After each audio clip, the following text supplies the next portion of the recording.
वाह भाई वाह जया, अॼु छा त दाल पकवान ठाहियो अथई, मज़ो अची वियो। अॼु दाल पकवान जो ॾींहुं आहे न, त तव्हांजी फरमाइश त पूरी करणी ई न।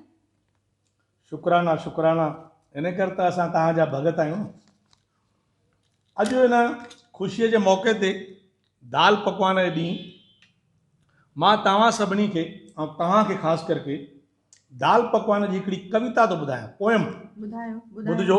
हा वाह वाह कजो जरा जोर सां। जी जी हौसला अफ़ज़ाई कजो। ज़रूरु ज़रूरु।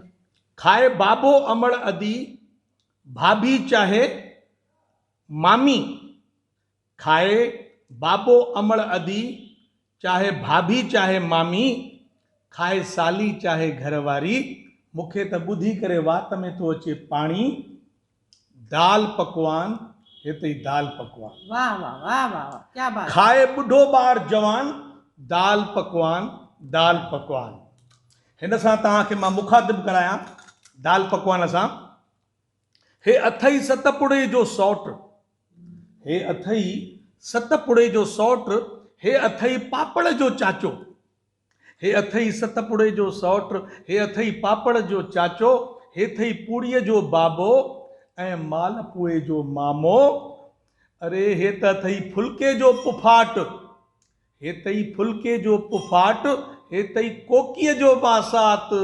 हिन खे खाई करे हर को ख़ुशि थिए, हिन खे हिन में वसजे तो भगवान।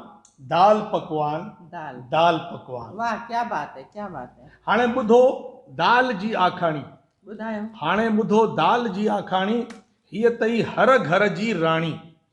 ॿुधो दाल जी आखाणी, हीअ तई हर घर जी राणी। हिन खां सवाइ कमु कोन कीन हलंदो, हिन खां सवाइ कमु कोन कीन हलंदो।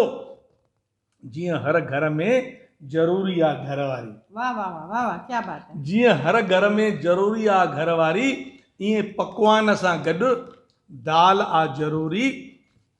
ईअं पकवान सां गॾु दाल आहे ज़रूरी।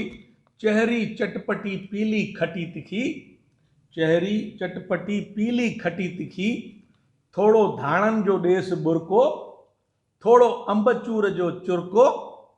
थोड़ो धाणनि जो ॾेसि बुरको, थोड़ो अंबचूर जो चुरको। विझेसि सन्हा सन्हा बसर ऐं लीमे जो रसान।